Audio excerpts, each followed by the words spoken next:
Hello students, 12th class history lesson number 10th book number 3rd ancient history ancient Indian history 3rd book का first lesson. और यदि हम total lesson के according देखें तो 10वां lesson 10th lesson जो है अपना कौन सा है, colonialism and the country sides. ये लेसन हाफ लेसन जो है ना डिलीट है। 275 पेज के बाद डेक्कन बॉम्बे जो चैप्टर है 275 पेज पर, उसके बाद वाला पार्ट नहीं आएगा। इस लेसन से रिलेट आज हम कुछ क्वेश्चन कर रहे हैं, तो प्लीज ध्यान से सुने और समझें। फर्स्ट क्वेश्चन, परमानेंट सेटलमेंट कब और किसने लागू किया था? परमानेंट सेटलमेंट लॉर्ड कॉर्नवालिस ने 1793 में बंगाल में लागू किया था, क्योंकि ब्रिटिशर सबसे पहले कौन से इंडियन स्टेट में जो न जाकर के पहले उन्होंने अपना काम शुरू किया था, बंगाल में। यानी बंगाल को सबसे पहले उन्होंने अपने अधिकार में लिया था 1757 की प्लासी वार के बाद। और थोड़ा बहुत उनको डाउट रह गया था, तो उन्होंने जो है ना वो 1764 बक्सर वार के बाद हासिल कर लिया था। तो क्वेश्चन क्या है कि परमानेंट सेटलमेंट्स अंग्रेजों ने, यानी ये कहे ब्रिटिश गवर्नमेंट ने या कंपनी के रूल ने, वहाँ का एक गवर्नर जनरल जो था बंगाल का, उसने लागू किया था 1793 बंगाल में। ओके, नेक्स्ट, जमींदार पहले किस नाम से जाने जाते थे? यानी ब्रिटिशर आने से पहले, कंपनी आने से पहले, ईस्ट इंडिया कंपनी के आने से पहले जो जमींदार उन्होंने ईस्ट इंडिया कंपनी ने आकर के यहाँ बनाए हैं, पहले उनको किस नाम से जानते थे वहाँ के लोग? यानी वो ये जमींदार कहाँ से निकल के आए हैं? तो इसका आंसर क्या है, इनको राजा या तालुकदार लोग कहते थे पहले, क्योंकि ये लोग वहाँ कंट्री साइड में जो पीजेंट्री लोग थे, आर्टिसन लोग थे, उनके साथ ताल्लुक रखते थे, इसलिए उनको तालुकदार कहते थे। और तालुकदार बहुत पावरफुल थे, इसलिए इनको राजा भी बोलते थे। तो क्वेश्चन नंबर नेक्स्ट 3rd, जमींदारों के पास जो एक ऑफिसर होता था, अधिकारी, जो उनका टैक्स कलेक्ट करने के लिए ग्रामीण इलाकों में जाता था, उसे क्या बोलते हैं? उसका नाम है अमला। क्या बोलते हैं? अमला कौन होता था? एक कंट्री साइड में, ग्रामीण एरिया के अंदर किसानों से टैक्स कलेक्ट करने वाला होता था। ये अधिकारी, ये ऑफिसर किसके अंडर में काम करता था? जमींदार के। नेक्स्ट क्वेश्चन नंबर 4, गांव के मुखिया को उस टाइम क्या कहते थे? विलेज हेड को उस टाइम किस नाम से जानते थे? तो यहाँ भी दो नाम हैं, जोतदार और मंडल। क्या बोलते हैं? जोतदार और मंडल। Question number next 5, Francis Buchanan ने बंगाल के किस जिले का सर्वे किया था? फ्रांसिस बुकानन ने बंगाल के किस डिस्ट्रिक्ट का सर्वे किया था? तो डिस्ट्रिक्ट नेम है दिनाजपुर। दिनाजपुर डिस्ट्रिक्ट है, ये डिस्ट्रिक्ट बंगाल का डिस्ट्रिक्ट है। नेक्स्ट क्वेश्चन 6, जो 5th रिपोर्ट थी वो इंग्लैंड की पार्लियामेंट में कब पेश की गई थी? तो सन है 1813। टोटल कितने पेज थे? 1002 टोटल पेज थे। इसे 5th रिपोर्ट क्यों कहते हैं? क्योंकि ऐसी ही रिपोर्ट कंपनी से रिलेट इंग्लैंड की पार्लियामेंट में पहले 4 पेश की जा चुकी थी, उसी से रिलेट ये 5वीं रिपोर्ट थी, तो इसलिए इसको 5th रिपोर्ट बोला जाता है, जो 1813 में इंग्लैंड की पार्लियामेंट में जिसको पेश किया गया था। क्वेश्चन नंबर 7, जो वर्धमान की जो जमींदार, वर्धमान का एक जमींदार है जिसका नाम है मेहताब चंद ने,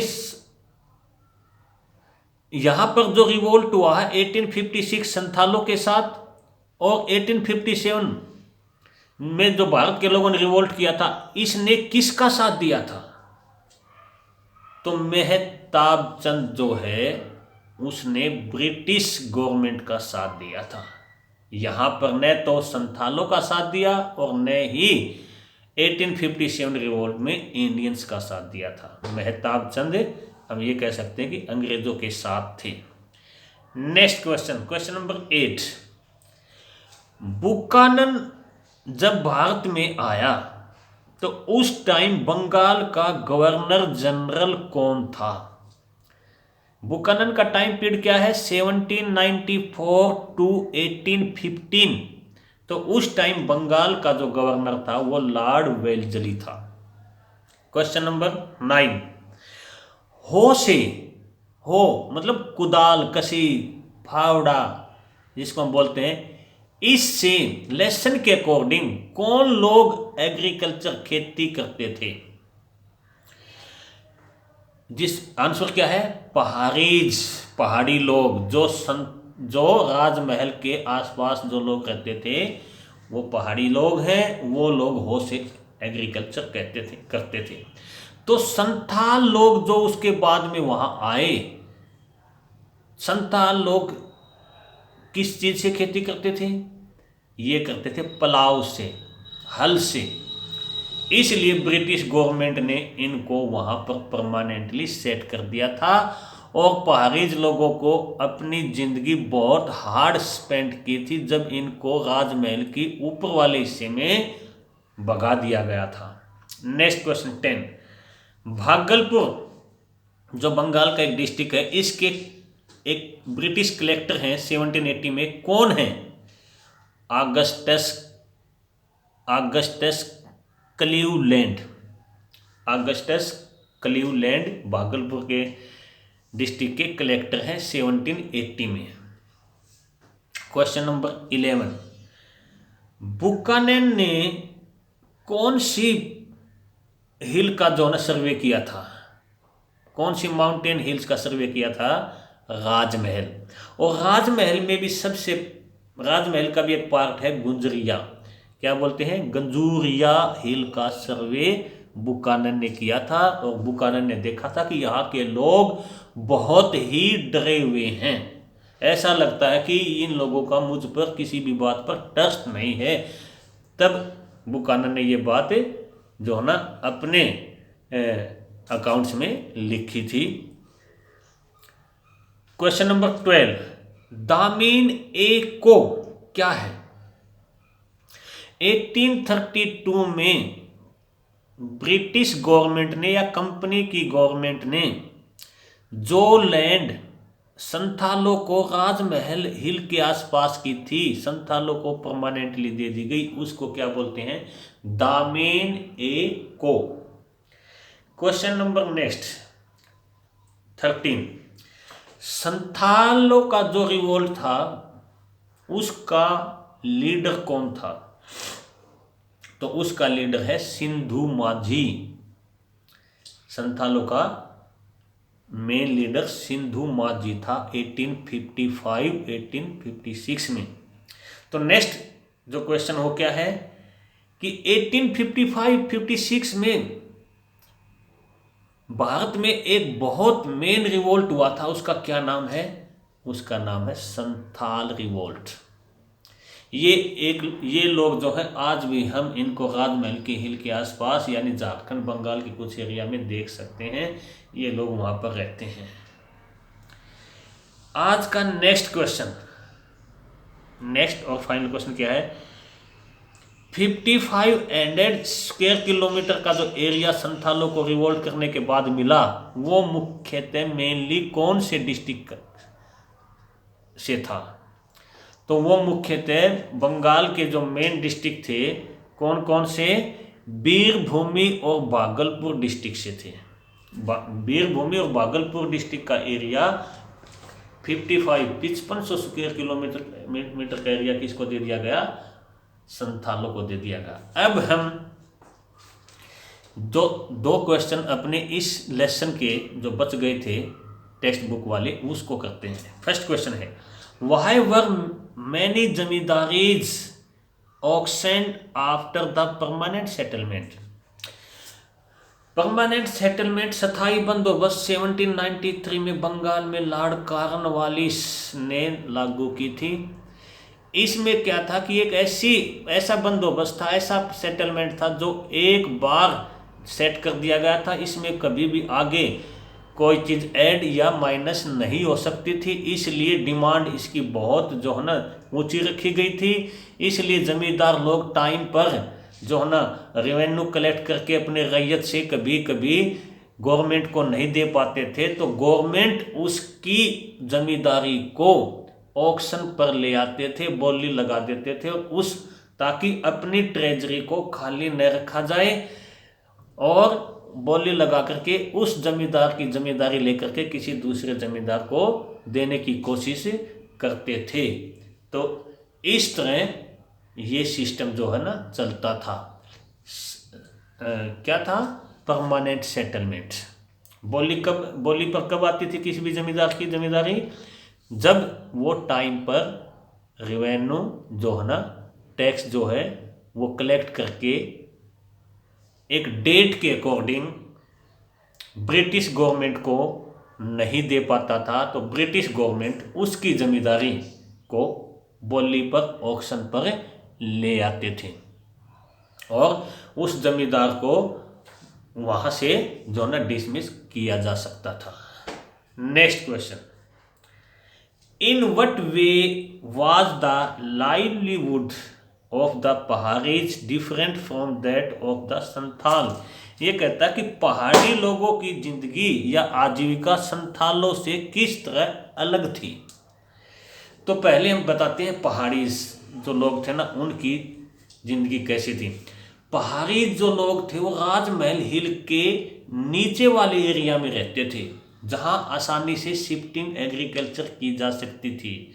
शिफ्टिंग एग्रीकल्चर क्या है? आज यहाँ एग्रीकल्चर कर रहे हैं, 2-3 साल के बाद नेक्स्ट एरिया में। क्योंकि वहाँ पर पेड़ पौधों को पहाड़ों पर जलाया जाता है और उससे जो ना फर्टिलाइजर्स लिए जाते हैं, क्रॉप्स ली जाती हैं। जब फर्टिलाइजर्स ख़त्म हो जाते हैं तो नेक्स्ट एरिया को जो ना जलाया जाता है। तो इस तरह शिफ्टिंग जो एग्रीकल्चर वो पहाड़ीज एरिया में होती है।